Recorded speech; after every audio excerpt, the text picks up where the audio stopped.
Magandang umaga po sa lahat. Ating patuloy na papurihan at pasalamatan ng Diyos sa kanyang mga pagpapalang biyaya. Palapakan natin ang Panginoon. Sa araw na ito, pinagdiriwang din natin ang pagbinyag kay Jesus. Ang katanungan ay, bakit nga ba kailangan magpabinyag ang lahat ng mananampalataya? Lalo tigit sa Kristiyanong mananampalataya. Ba't kailangan binyagan? Ba't kailangan magpabinyag? Basta Father, parang may kumpare. Parang may yung aking anak, may dinan, may mapamaskuhan.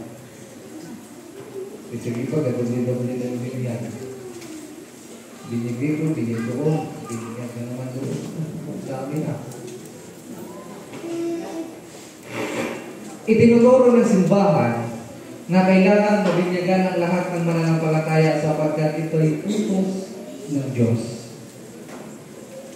Kaya, doon sa paghudyat o doon sa hudyat na pagsisimula ng ministry ni Kristo, ang ginawa ni Kristo, una muna siya nagpabinyag kay Juan. Nagpabinyag siya kay Juan. At doon sa pamamagitan ng binyag ni Juan, ayon sa ating Ebanghelyo, nabuksan yung langit at ipinahayag ng Diyos kung sino si Kristo. Kaya sabi ng ating Ebanghelyo, nabautismuhan noon ng lahat ng tao, gayon din si Jesus, nang siya'y manalangin, nabuksan ang langit at bumaba sa kanyang Espiritu Santo at sa gayon sa inyong kalapati, isang titig mula sa langit ang nagsabi, ikaw ang minamahal ko.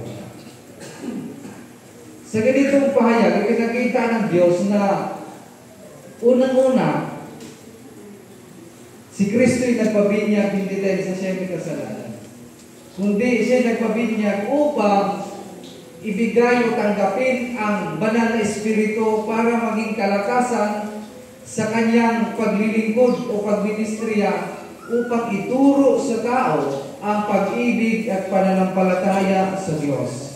Kaya doon sa Ebanghelyo ni San Mateo sa Kabanata 28, sinabi ni Jesus,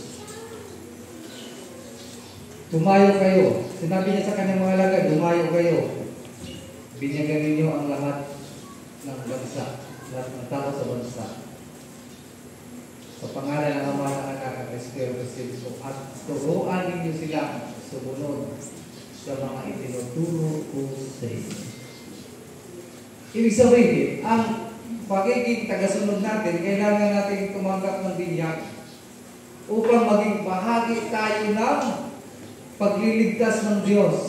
Sapagkat si Kristo'y nabinyagan sa pamamagitan ni Juan, ay dumalo yung banal na Espiritu. Kaya dapat lamang na ang lahat ng tagasunod na sinasabi ng ating Panginoon, dapat din silang mabinyagan at gawin ninyong alagad ang lahat ng bansa at turuan ninyo silang sumunod. So bahagi ng ating pananampalataya ang pagbibinyag, hindi dahil ito'y kailangan para sa ating mga legal na panangailangan. Kasi pag nagbinyag, by baptismal certificate, kasi kung walang birth certificate, kailangan ng baptismal.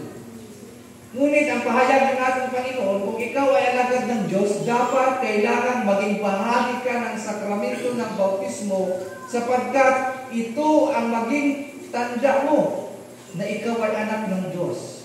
So, ibig sabihin, kapag ikaw ay nabinyagan, ikaw ay anak ng Diyos. At una itong ipinakita ni Kristo na sa oras o araw ng kanyang bautismo, ipinahayag ng Amang nasa langit na ikaw ang anak ko. Pinakamamahal mong anak. Lubos kitang inagulutan. Kaya ang sakramento ng binyag ay pagpapakita at pagtanggap na tayo'y nagiging mga anak ng Diyos. Kaya hindi lang ang binyag ay hindi lang sakramento para doon sa Maaari natin masabi, ako'y Kristyano kasi ako'y binyag. Kundi ito yung palatandaan na tayo'y mga anak ng Diyos.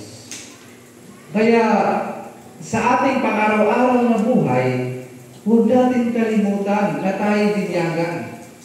Ang binyag ay isang patunay at patibay na tayo'y mga anak ng Diyos. Kaya araw-araw dapat nating alalahanin na tayo tumanggap ng biyaya at banal na Espiritu mula sa Diyos sapagkat itinatag at ipinunla sa atin ang banal na Espiritu at kabanalan ng Diyos upang maging kalakasan natin sa pananampalataya at maging palatandaan na tayo'y bahagi o kasama sa mga iniligtas ng Diyos sa pamamagitan ng kamatayan ng ating Panginoong Jesucristo. Kaya mga kapatid, ang binyag ay hindi ito ginawa ayon sa kagustuhan ng simbahan. Ito'y ginawa ayon sa kalooban ni Kristo. Kaya nga una-muna niyang ipinakita sa kanyang sarili ang isang napakagandang halimbawa na siya mismo ay dumulog kay Juan upang tanggapin ang sakramento ng binyag. At pagkatapos noon, sinabi niya ang lahat kailangang mabinyagan upang maging bahagi sa paglilingkod sa Diyos. Amen. Kaso nga lang, marami ang mga binyagan na hindi man naging tagasunod. Sapagkat pag ikaw ay nabinyagan o ikaw ay binyagan, at una-una mong responsibilidad, una-una ay magsimba. Kaya nga ang kasunod doon sa pahayag sa Ebanghelyo ni San Mateo, Kabanata 28, na sinasabi ni Kristo, binyagan mo sila sa ngalan ng Ama, ng Anak at Espiritu Santo, at gawin ninyong alagad ang lahat ng bansa. Turuan ninyo sila. Turuan. Kaya ibig sabihin, pagkatapos ng binyag, kailangan mo nang sumunod sa kautusan ng simbahan sapagkat ikaw ay alagad na ng Diyos. At ang unang obligasyon mo ay magsimba. So kaya kapag ikaw ay nabinyagan, magsimba ka. Kaso maraming binyagan ay hindi mo nagsimba. Kasi paano ka maturuan at matututo sa salita ng Diyos upang sumunod sa Kanya bilang binyagan, gayong hindi ka naman nakikinig sa salita ng Diyos dahil hindi ka nagsimba. Amen. Amen. Pangalawa, may kalawaan yung mga bata. Bakit mo pinapabinyagan ng iyong anak? Una-una kasi, tinuturo ng simbahan na kailangan maging binyagan upang maging alagad ng Diyos. Ngayon, bakit binibinyagan mo? Pagkatapos binyagan ng bata, kailangan ninyo silang ibalik sa simbahan. At yun ang una-unang obligasyon ng mga magulang. Pagkatapos mabinyagan ng inyong anak, kailangan ninyo silang ibalik. Para saan? Para turuan. Para turuan, sumunod at maging alagad ng Diyos. Hindi pagkatapos ng binyag, wala na. Wala na. Nasaan na? Tapos mabalitaan, magpapabindag na naman sa kabila. Wala ka naman, natulog na sa kabila, magpapabindag na naman.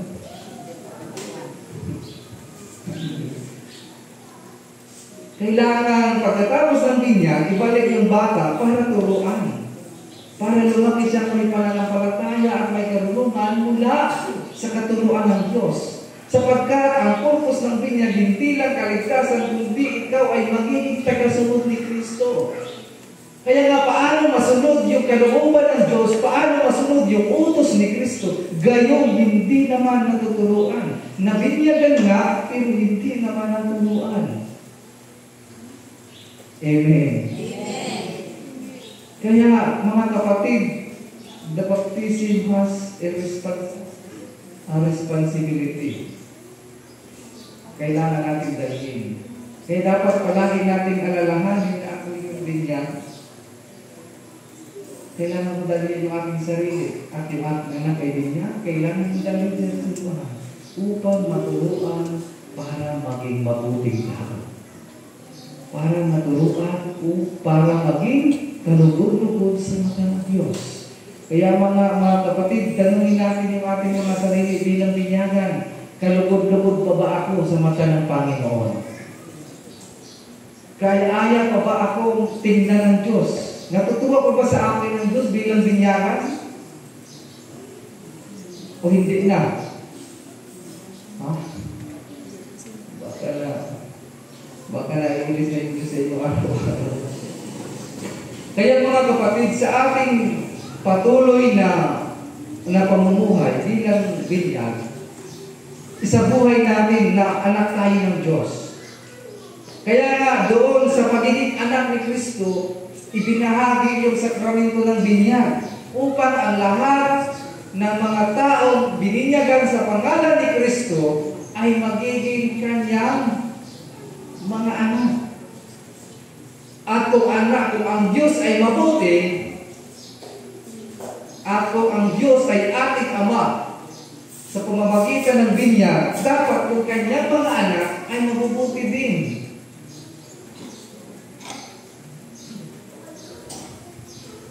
Kaya tuloy minsan naisip natin, ano pa kaya yung lahat ng binyagan? Mabuti o hindi? Depende Father. Kaya habang tayo nabubuhay, na tumatanggap sa sakramento ng binyag, isabuhay natin yung ating pagiging binyagan. Na ito'y inihayag sa atin palagi ng Diyos. Na maging alagad ng Panginoon, maging mabuting tagasunod, at namubuhay na mayroong pananampalataya sa Kanya. At patuloy na nag-aaral at natututo sa mga salita ng Diyos. Kaya nga ang sunod ng pagbibinyag, ulitin ko ang sunod ng pagbibinyag ay pagtuturo. So, ibig sabihin, kailangan mong magsimba para kang matututo sa ganyan mga salita. Kailangan mong magsimba para patuloy kang mapuspos ng banal na Espiritu. Kaya nga ang pagbibinyag ay sumasalamin sa banal na sa tatlo, sa Ama, sa Anak, at sa Espiritu Santo. Ang tatlong banal na persona ng Diyos ay namumuhay sa kabanalan. At yun ay ipinunla sa atin nung tayo binyagan. Kaya dapat tayo'y mamumuhay na may kabanalan. Kaya mga kapatid, pagsikapan natin matutunan ang kanyang salita at mga aral. Upang sa gayon, bagamat mahirap, magpakabuti, magpakabait, at least nagsisikap tayo. Sapagkat kung tayo'y natututo at patuloy na napangaralan sa salita ng Diyos, madali na lang sa atin isang buhay ang pananampalataya na mayroon tayo at ayon sa kalooban ng Diyos. Amen. Kaya mga kapatid, para sa ating kalaman lahat, ang sakramento ng binyag ay hindi ito basta ginawa ng simbahan, kundi ito'y kalooban at utos ng Diyos. Kung mapapansin ninyo, kung ang pagbibinyag is all about faith, full pananampalataya, maraming nagtatanong sa atin, bakit nga ba nagbibinyag ng bata? Lalo na yung mga kapitbahay natin sa pananampalataya. So, bakit nga ba nagbibinyag ng bata? Simple lang yung sagot mga kapatid. Ang sabi dito sa Ebanghelyo sa Mateo Kabanata 11 talata 14. Datapot sinabi ni Jesus, hayaan ninyong lumapit sa akin ang mga bata. Huwag ninyo silang hadlangan sapagkat sa mga katulad nila nagmahari ang Diyos. Ipinatong niya sa kanila ang kanyang kamay sa kauban. So kaya kailangan ng bata mabinyagan dahil nandun na yung Diyos. Ang sakramento ng binyag ay pagpupunla ng pananampalataya at pagbibigay ng karapatan upang tayo makatawag sa Diyos na Ama, Ama po. Kaya sa bata pa lang, kailangan na sila mabinyagan sapagkat sa kanila nagahari ang Diyos. Amen. Amen. Kaya nga, ito yung sabi ng ating Panginoon, Nasabi ko kanina na pagkatapos ng binyag, kailangan na silang maturuan. At unang obligasyon ng magulang na dalhin sila upang matuto na sapagkat tinanggap ng sakramento ng binyag. Kaya mga kapatid, hindi na natin mapagtakhan ngayon kung bakit marami nga ang nabinyagan pero kapaunti ang gumagawa ng mabuti. Marami ang nabibinyagan pero kakaunti ang namuhay na mayroong pananampalataya. Marami ang nabibinyagan, marami din ang masasamang tao. Marami ang nabibinyagan, marami din chismosa. Kasi mga chismosa, mga binyagan din naman yun. Mga ingitiro, mga binyagan din yun ay. Amen. Kasi ngayon, doble-doble pa yung binyag. Kaya kapag doble yung binyag mo, dapat doble na rin yung kabaitan. Kapag 3 bisis ka lang nabinyagan, dapat 3 bisis ka lang matuwid. Ay yung problema, ganun pa rin. Kaya nga doon sa bata pa lang bininyagan na upang sa kanyang paglaki, daluyan na ng kabutihan ng Diyos. Kaya mga kapatid, sa araw-araw nating buhay, huwag natin kalimutan na tayo ay binyagan sa pamamagitan ng banal na Santa Cruz. At yun ang ating pundasyon sa ating patuloy na pananampalataya. At yun ang dahilan kung bakit kailangan nating mamuhay ng matuwid. At yun ang dahilan kung bakit kailangan nating sumunod sa Diyos. Sapagkat sa pamamagitan ng binyag, tinanggap din natin ang kanyang pagiging Ama sa buhay natin. Ngayon, kung siya ay tinanggap natin na bilang isang Ama, tayo naman ay nagiging kanyang mga anak. At ang mga anak ng Diyos nararapat lamang mamuhay ng matuwid upang sa pagdating ng takdang panahon, ang lahat ng kanyang mga biniliyagan ay makabahagi sa pagpapala ng Amang nasa langit. Amen. Amen. Ngayon din, yung mga simbahan patuloy na nagdiskusyon. Sino ba talaga yung totoo? At sabi lang ay karapatan ng binyag ng dapat at tama. Sa simbahan, mayroon kasing ibinigay ang Ebanghelyo, ang banal na kasulatan sa Ebanghelyo ni San Mateo, Kabanata 24. Ito yung ipinahayag sa talata 16. Ang 11 alagad ay nagpunta sa Galilea, sa bundok na itinuro sa kanila ni Jesus. Nang makita nila si Jesus, kay sinamba nila, bagamat may ilang nagalinlangan. Lumapit si Jesus at sinabi sa kanila, ibinigay na sa akin ang lahat ng kapangyarihan sa langit at sa lupa. So, ibig sabihin, ganap na ang kapangyarihan ng Diyos. Ganap na ang kapangyarihan ng Ama at ganap na ang pagiging Diyos ni Kristo sapagkat nasa Kanya na ang kapangyarihan ng Ama. Kaya humayo kayo at gawin ninyong alagad ko ang lahat ng bansa. Bautismuhan ninyo sila sa ngalan ng Ama, ng Anak at ng Espiritu Santo. So, inutusan ni Kristo. Sino yung inutusan ni Kristo? Sabi sa talata 16, ang 11 alagad ay nagpunta sa Galilea, sa bundok, na itinuro sa kanila ni Jesus. 11. Bakit 11? Patay na kasi na si Judas. So, ibig sabihin, ang unang inutusan ni Kristo na magbautismo ay yung 11 alagad. Yun yung una.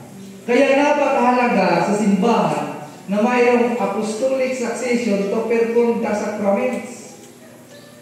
So kaya yung mga nag-perform na sacraments na walang lineage doon sa apostolic succession ay tinatawag natin ng simbahan na hindi makatarungan yung pag-perform ng sacraments. Katulad sa atin, saan ba nagmumula ang pagiging pari ng Iglesia Pilipina Independiente at ng kanyang pagiging ordained minister? Tayo'y mayroong apostolic succession na nagmula sa Episcopal, which is ang Episcopal ay may apostolic succession na nagmula sa Anglican Church sa England. And then which is the England is also have an apostolic succession from St. John the Evangelist. Ano po? Ang nagawa ng apostolic succession ay si San Juan Evangelista na isa sa mga alagad ni Kristo. Isa sa mga apostolis.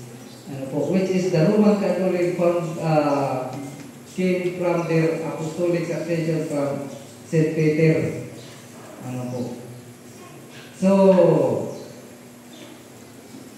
mayroon tayong apostolic succession. Kaya nga yung pagiging pari ng IEPA at tukarpon ka sacraments ay nagmula doon kay Juan Evangelista, isa sa mga apostolis ni Kristo. Kaya mga kapatid, huwag naman kayong pabinyag ng pabinyag kung saan-saan. Hindi porket marunong magbasa, marunong magbinyag ay okay yun. Ano po? Kaya maliwanag sa inihayag ngayon sa atin ng Ebanghelyo na ang pagbibinyag ay nagmula kay Kristo at nagmula doon sa apostolis niya na una niyang binigyan ng otoridad para makapagbinyag. Amen? Amen. Kaya pwede pabinyag kung saan-saan. Minsan, sabi, pwede ngayon sa inyo kasi na patak-patakan lang ng tubig sa amin talaga inalunod. Ligtas ka na. Ligtas ka na. Lunod ka talaga. Ligtas na. Tandaan po natin na may dalawang uri ng binyag. May dalawang uri ng binyag sa Biblia. Yung binyag ni Juan na tinanggap ni Kristo. Yan natin linig. Sabi sa ating Ebanghelyo sa araw na ito,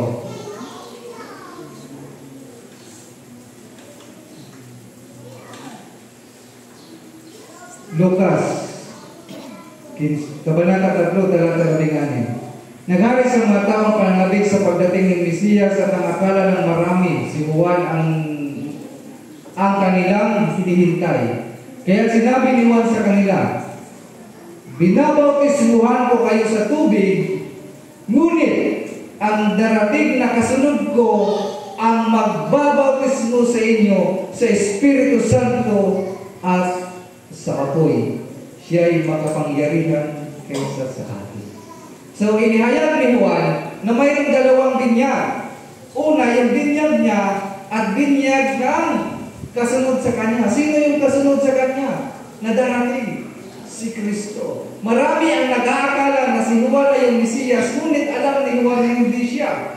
Kaya nga ang kanyang binyag ay hanggang doon lang. Ngunit ang kay Kristo hanggang sa kasalukuyang panahon. Kaya nga inabi ni Juan na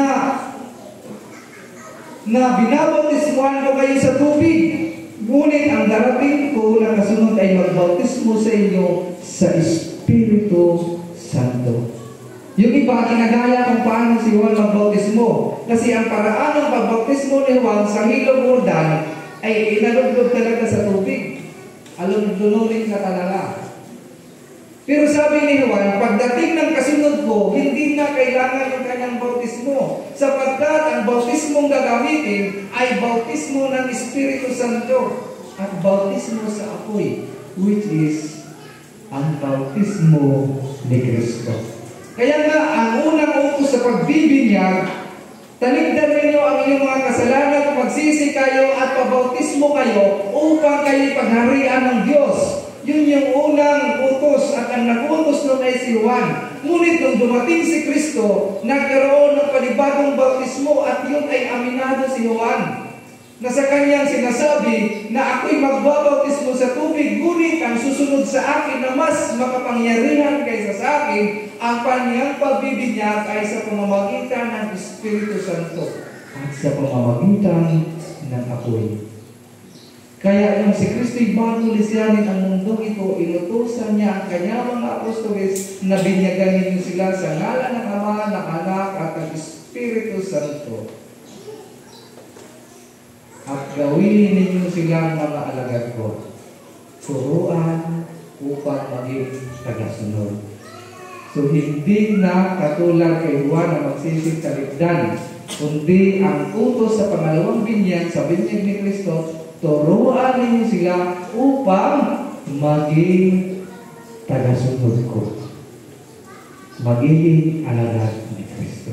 Kaya mga kapatid, whether ilog-log sa tubig o buhusan ng kaunti. Bakit nga ba may kaunti na tubig? Sapagkat nung inuros ang kagiliran ni Kristo sa ibabaw ng krus, bumukal ang tubig na siya nagsisilbing panghugas sa sala ng buong mundo. Kaya yung binubuhos na tubig, ang tubig na nagmula mismo sa loob ng katawan ni Kristo. Amen? Amen. Kaya hindi nyo kailangan lunurin yung tao para mabinyagan. Kasi binyag ni Juan yun.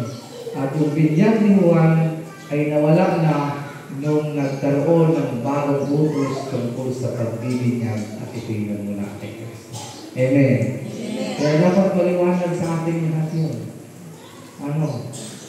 Yung sasabi, hindi man effective yung binyag nila kasi patak-pataklaan. Hindi ko sa amin. Alunod-lunod ka talaga. Alunod-lunod ka talaga. So ang pagbibinyag dapat nagmula kay Kristo.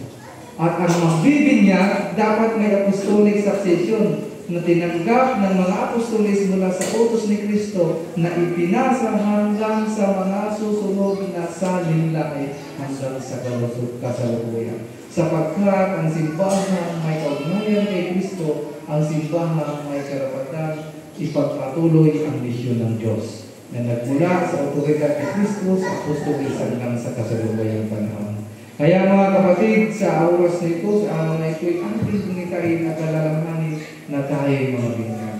At ang pagtanggap ng totoong binyag ay siyang pagtanggap sa tunay na pagpapala ng Diyos. Sa pangalan naman ng Anak at Espiritu Santo. Amen. Magsitayo po ang lahat at ating sabihin ang sumasampalataya. Sayang lahat. Sumasampalataya tayo sa isang Diyos amang magpanginoon na lumikha ng langit at lupa at ang lahat ng nalilita at pinabibigyan. Sumasampalataya tayo sa isang Panginoong Jesucristo, bukod na anak ng Diyos, nagdala sa Ama pagkapalit simula ang panahon. Diyos, wala sa Diyos, liwanag, buhat sa liwanag. Diyos na totoo, wala sa Diyos na totoo. Inianang nagtitinigpa kaysa sa pagka-Diyos ng Ama. Sa pamamagitan niya ay nilikha ang lahat, na para sa ating mga tao sa ating kaligtasan, ay nalaot siya buhat sa langit. Sa pamamagitan ng kapangyarihan ng Espiritu Santo, ay ipinanganak siya ni Maria Virgen ng Pagkakaro. Ipinako sa krus alang-alang sa atin noong panahon ni Poncio Pilato. Nagpakasakit na matay at pinili, at muli nabuhay sa ikatlong araw sa katuparan ng mga kasulatan. Umakyat siya sa langit at nalungkot sa kanan ng Ama, at muling darating na mariwalhati upang hukuman ang mga babae at mga patay, at ang mahal niya ay walang hanggan.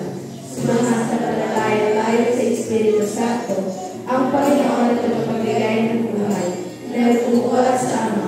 Sinasamba siya at nilalawalhati sa kama ng mga anak. Nagsalita siya sa pamamagitan ng mga propeta. Nananalig tayo sa Iglesyang Isa, banal na Katolika at Apostolika. Naniniwala tayo sa isang Panginoon sa ipagpapatawad ng mga kasalanan at hinihintay natin ang muling pagkabuhay ng mga nakatay at ang buhay na walang hanggan. Amen. Magsilamod po ang lahat para sa panalangin ng bayan.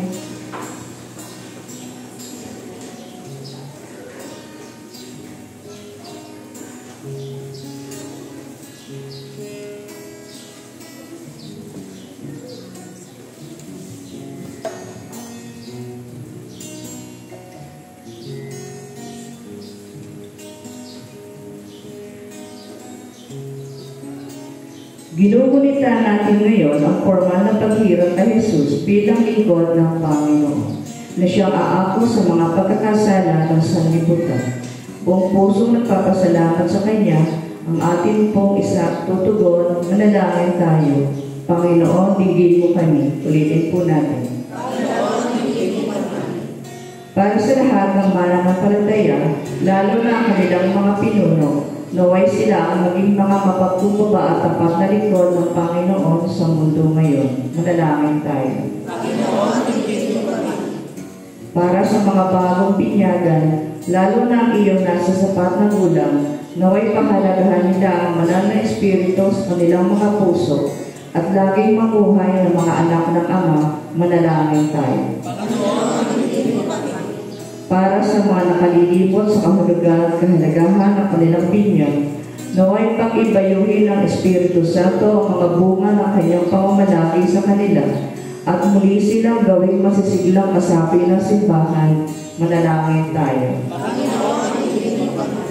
Para sa mga mahihirap, may sakit at walang hanap buhay, naway makatagpo sila sa pamayanan Kristiyano ng tulong na kailangan nila. Manalangin tayo. Sa sangkatauhan ay pagkalaw mo ang iyong makalangit na biyaya, lalong-lalo na sa second Sunday Mass sponsor, sa magdiriwang at nagdiriwang ng kanilang kaarawan na sina May Ann Candelaria, Rose Ann Manalo, Raven Candelaria, Jolly King Arquenio, Macho Day Nascanyang, and Narcisa Frias.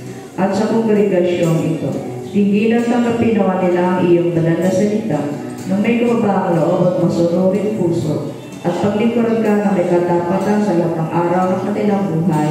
Manalangin tayo.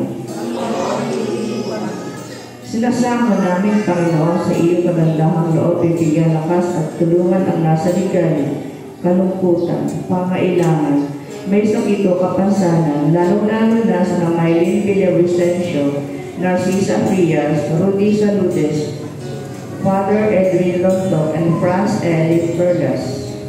Manalangin tayo. Inaalaala namin sa iyong harapan ang iyong mga lingkod na sa Estrella Perlas, Tomas Saludes, and Guillermo Villavicencio, na sa makabilang buhay na sumasampalataya kay Kristo. Isinasamo namin ikaw sa kanila ang patuloy na pagyabong sa pag-ibig at paglilingkod sa iyo. Manalangin tayo. Para sa ating lahat na natitipon dito, naway namin natin isa-isip na tayo man ay mga anak ng Diyos at pagsikapan natin maging kalugod-lugod sa Kanya sa lahat ng oras. Manalangin tayo. Para sa lahat ng mga migrante at mga napilitang makipagbayan dahil sa digmaan, naway ang kanilang karapatan sa edukasyon na lubhang kailangan sa kabubuti ng daigdig ay maigalang at maipagkaloob ng lipunan. Manalangin tayo. Sa katahimikan, idalangin natin ang ating mga pansariling kahilingan.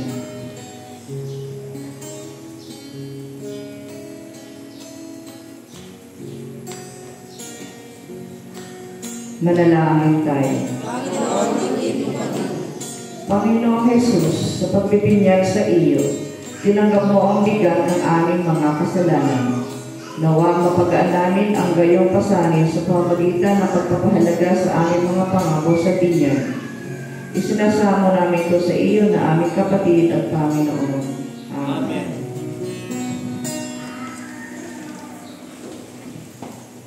Magsitayo po ang lahat.